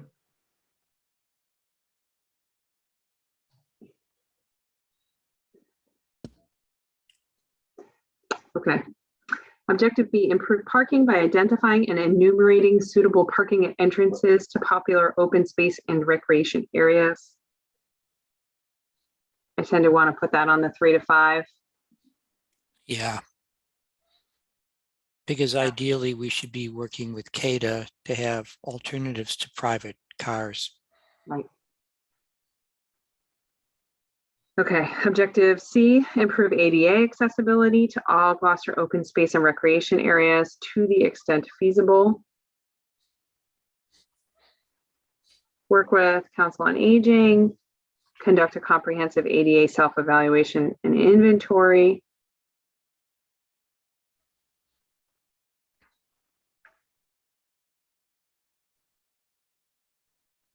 Very important, but realistically, unless we get a grant, 3 to 5. I think it's a 3 to 5 with a grant. Yeah. Yeah. Okay. Identify green linkages in the city center and school zones. expand and maintain a continuous harbor walk, use a database of named squares and memorials, create additional neighborhood parks. What do we think about that? Expand community garden sites. I don't think a lot of these are within the objective, which is to identify green linkages. It's not to, expanding community gardens, creating additional neighborhood parks. That should go in different areas than there. I think 1 and 2 make sense, but 3 and 4 don't fit. I think it might have been identify and create green linkages in the city. If we do that, that's a different thing entirely. Yeah. Yeah. Okay.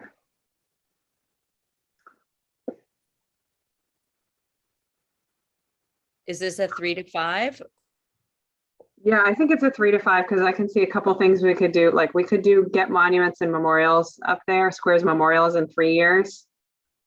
But creating neighborhood parks and pocket parks would take a few years just to identify infill sites that would be good candidates for something like that. So. Yeah, I read There's a lot of somebody different sides. was recommending the old gas station there right above St. Peter's Oh, yeah, parking lot. that's my idea. That was your idea? Okay. Yeah, that would be a beautiful park. It would be. As a former LSP, I can tell you old gas stations, there's environmental hazards there. Yeah. Yeah, although it's all impervious. I mean, the whole thing's capped. Well, it's, yeah, Yeah. we won't go into that, what gets on the ground. Well, that's another discussion. Okay. So I'm going to go on here. Goal 5, plan for and incorporate concerns of climate change and resiliency in all policies and operations programs related to open space and recreation areas. Here we go. Increase operational and capital budgets for personnel to focus on the city's climate change vulnerability concerns. I actually think that this is a 1 to 3. I know it is an objective of the new administration. Mhm. Yes, and the Cape Ann Climate Coalition is on it. Yeah, I mean, that's a big part of the CARP Mhm. objective, is to really define that. Great. Objective B, develop and implement emergency management communications plans for city departments to use during natural disaster events. So to be a broken wheel, again, I don't think objective B is at all the role of the open space committee. That's public safety.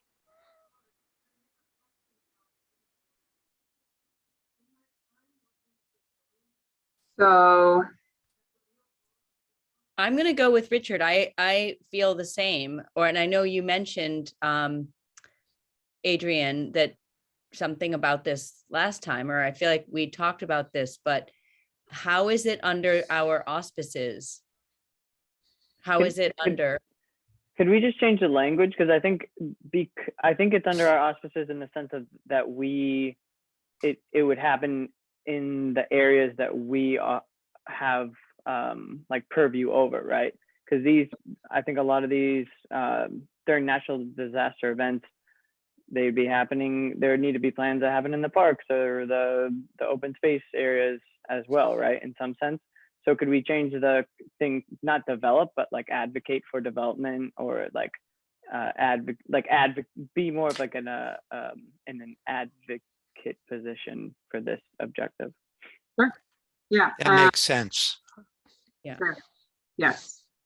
That definitely makes sense. So, Richard, I know you're going to bring this up. So the idea here is to talk about, consider the jurisdictional scope of the open space Mhm. committee, which is all open space and recreation lands. And that any activities that may take place within the jurisdictional scope of the open space committee, the open space committee should at least be aware of and have the opportunity to participate in the development of and communication of. regardless of who the final actor is to execute the task. So And the other piece of this is when we go after large or multiple funding sources for some of these bigger capital projects and things like that, we have to be able to point to as many formal plans where they have been identified as possible. So going with Liam's comment, could we change it to support the development and implementation or something Yeah. of that sort? Or even Is that- advocate for. Yeah, Advocate for. Sure. yeah. Right before COVID hit, I was actually asked to be the reestablish the volunteer emergency response system and be the manager of it as a volunteer. And it was like overwhelming. Go team. Yeah. So I think a lot of these are going to come into the 3 to 5. Mhm. Emergency management in 3 to 5, advocate for development and implement forestry management. We actually may be able to get that done in 1 to 3 because we already have the Kleinfelder. Yeah. My former company. Your people, that's right. I always think of you. Oh, thank you. I'm happy to be retired. I really liked Kleinfelder. I thought they were great. It was a really good team that was put together. Advocate for the implement the recommendations set forth in the city's municipal harbor plan. I'm going to put that on a 1 to 3 because we just don't know what those are yet, but we will. And I think there's going to be some short-term stuff in there. Advocate for investment in resilient design projects to protect the wastewater treatment facility from the effects of flooding, storm surge, and sea level rise. That's what everybody's talking about. That one's actually in permit. It's in pre-permit right now. Right, and the Gloucester Times got the report entirely wrong when they said there was a second plant required as opposed to expansion of the plant to include secondary treatment. Yeah. That drove me still costly. crazy. Oh yeah, but it's essential. I agree. Develop and implement a wildlife and vegetation management program for watershed, lands, and water department facilities. This That's was off the screen. Scroll sorry. down. Oh,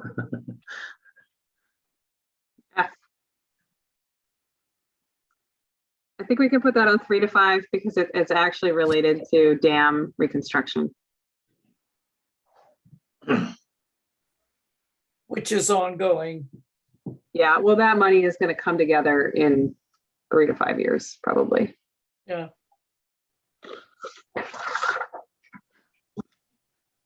Okay. Update the existing, advocate for the update of the existing surface water protection plan.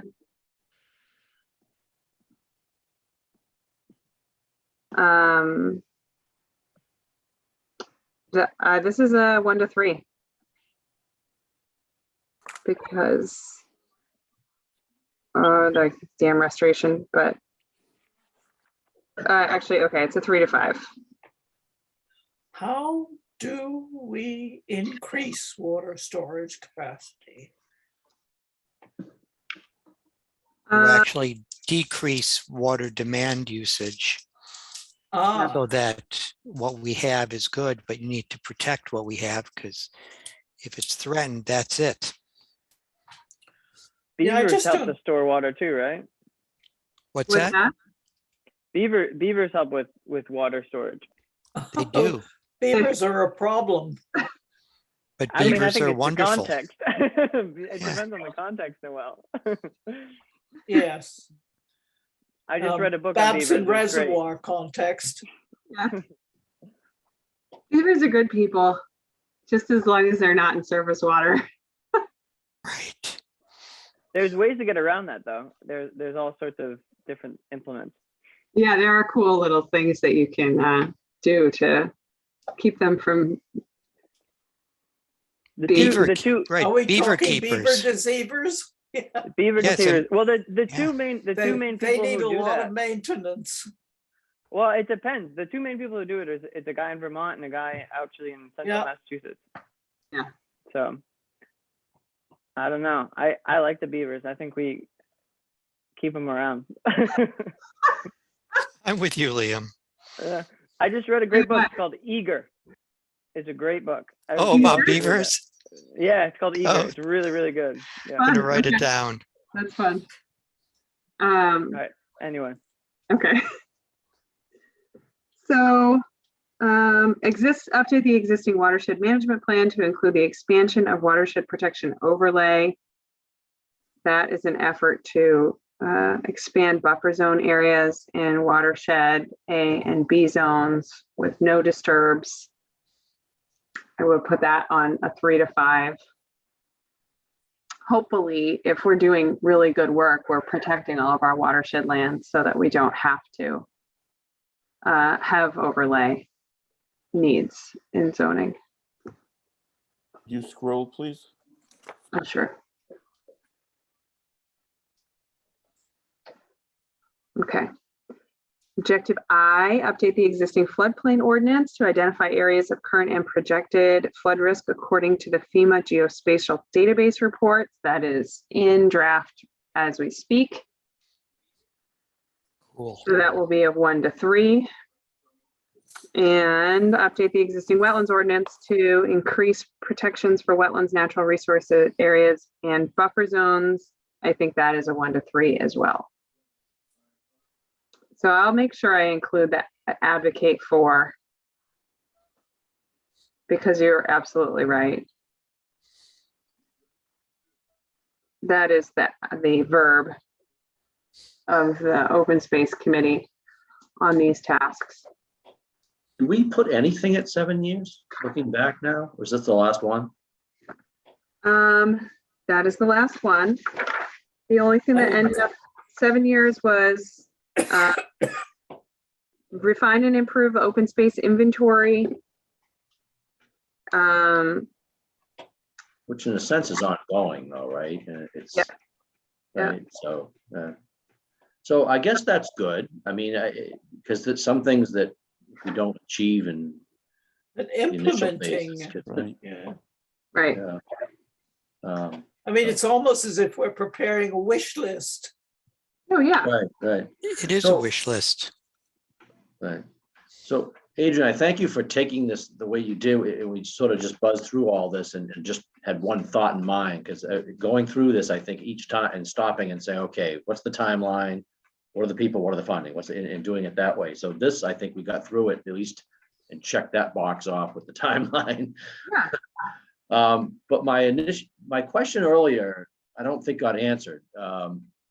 Was we sort of come up with some good ideas on how to monitor this afterwards, right, with the perk thing but is the current owner, so now thinking, going back and doing the second part of the homework here, is the goal or objective, is it a sustaining or is it growth? Yeah, this is kind of the first question I ask. Is it a growth objective or is it sustaining? Most of these are growth in the sense that they're new. Mhm. So I would say most of them are growth. If it's a growth objective, do we ask ourselves, who owns it now and can they handle it? Or because is it growing in scope such that we recommend it, giving it to somebody else or something like that? So that's kind of how I was thinking about processing the second part of the homework on each one of these. If it was sustaining, and it's not being done well, like trash pickup or something, or signs aren't being kept up with or something, that's a little different. That's almost like, well, you should have been doing this all along kind of thing or something like that. Just trying to I still get my arms around the second part of this is who owns it? Should they still own it? And how can we make recommendations for funding and to help them, or even a recommendation that it should go to another group without, poking the bear too much on that. Yeah. Well, I'll tell you what, I think for the purposes of the plan, if somebody owns it now, they should be identified as a responsible party. Because they're going to have to be responsible for releasing ownership too, right? I mean, ownership in a lot of these cases means owning also the purse that's attached to it, right? If there is one. And I think the opportunity here is to name as many other possible stakeholders that we'd like to bring into the discussion to promote a wider and more diverse discussion around each of those action items than just the one singular entity that maybe in the past has been only responsible. Absolutely. Yeah. Right? Yeah. So the idea is to throw as many people into the room around a certain action item as possible, because if you've identified all of them as having an interest in a particular matter, and then you actually were to like visualize them in a forum around that action item, then you may be able to implement the change that you were really looking for from that original owner and purse holder, just by virtue of, you know, the consensus that you've built. Right? Because some groups don't realize that they're stakeholders until they find themselves in the space, and then all of a sudden they know that they do have a lot of interest in what happens at a certain place. So what's the best way to continue with the second part of this then, in terms of that? Do we go back and do homework? Do we continue to, it's getting late tonight? Yeah, I mean, I don't think we're going to walk through it again tonight. Right. If you feel like you have more to add, send it to me. Okay. You know? I guess I don't know who own, I mean, maybe if somebody, we could put who the current ownership is on the ones that have a current owner. And if they don't, then we can put that too. Okay. Okay. Yeah, I think that might But help. you're going to see, I mean, you're going to see a table from me. And that hopefully will be pretty close to complete, similar to this document, right? We went through a couple rounds of drafts and then got something that felt pretty complete. Yeah. So I'm hoping to be able to produce that for you after this meeting, and having an opportunity to gather feedback and consensus from you on some of the things. I didn't expect you to know, for example, what funding resources might be available for these things. Right, yeah. I just also don't- didn't want to limit the possibility that you would have some ideas, because so many of you do have really diverse backgrounds. You know, Crowdsource. working with the subject matter. So I definitely did not want to limit it, you know, because I don't think I know all of the opportunities out there for funding. I'm sure that there are more, you know. Yeah, you put a pretty good list of potential ones. Yeah, I'm reading. Yeah. Yeah, I just got my hands on an even bigger list, and I'm still walking through it like, whoa. Money everywhere. Just gotta get your hands. Everywhere.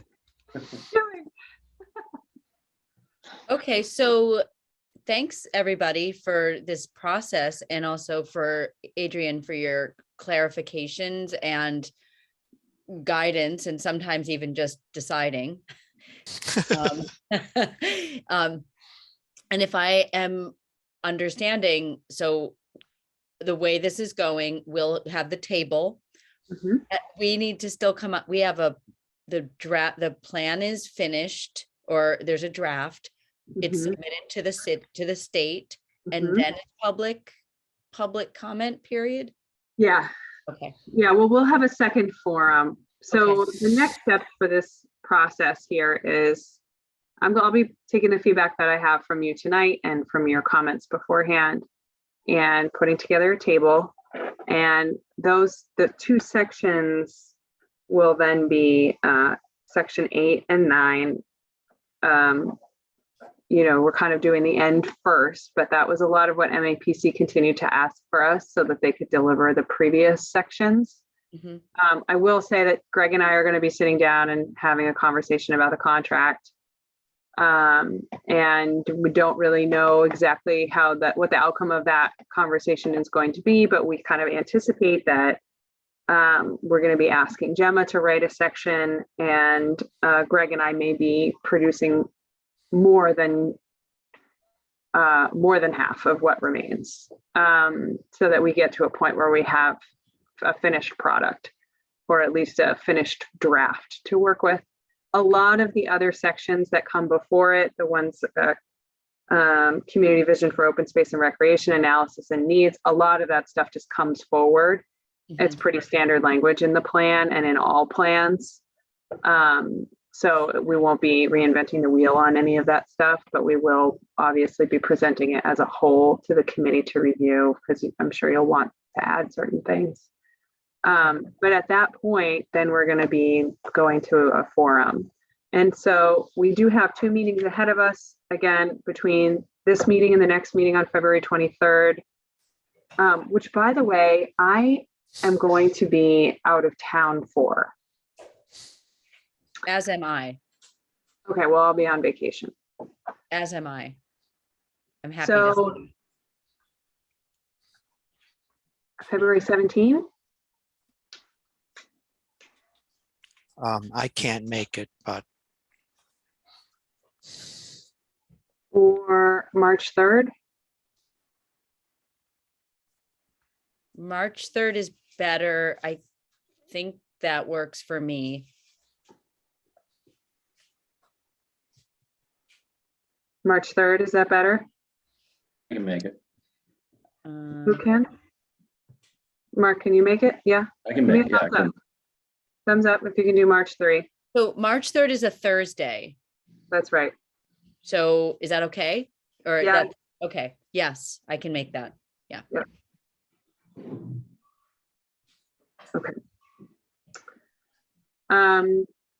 So I'll know more and I will circulate something back around to the group when I do after I do have that meeting. And so we'll have a better idea of how much we're going to have to look at for the March 3rd meeting, but hopefully we will have the rest of the sections in place by then.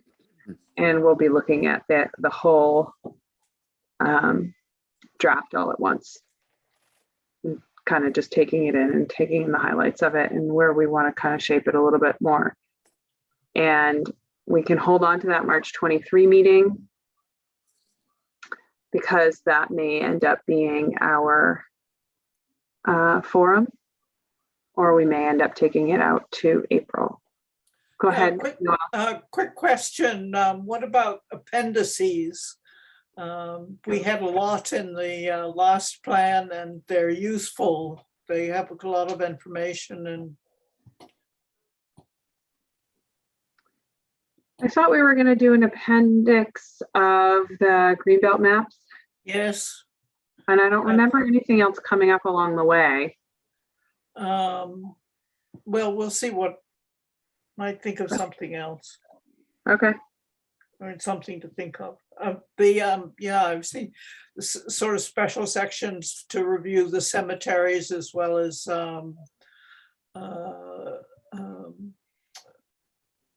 landings. Okay. So that we don't have to put so much of it, well, it's- In the text itself, yeah. That right, makes- right. Yeah. Okay. Some detail. Okay, I don't think I have anything else for anybody tonight. But if you feel inspired and now you're like, okay, I want to go back and chew on this a little bit more, you can certainly continue to add stuff and send it to me. And we'll just keep working on it. Thank you. Okay, so I'm gonna say, is there a motion to Move adjourn? to adjourn. All right. Noel. second, And Richard seconds, and all in favor? Aye. Aye. Thanks, everybody, for your patience and attention, and also just being here and being engaged. So I really appreciate it, and Thank you, Heidi. you're welcome. And Thank you very so- much. Thank you, Adrian. so for next month, I'll just Thank you, say, everyone. I'll make sure that there's a link, like, so that next time, if there's that pause or the delay, I don't know, I'll check in with you, Adrian, before, or Shelley or something, so. Yeah. But it all worked out, so, and then maybe we'll be meeting in person. That would maybe be nice. I would That like would be that. great. So, Yep. okay, alrighty. Thank you, everybody. Take care. Okay. Bye. Thank you. Just, yeah, okay. Bye. Bye.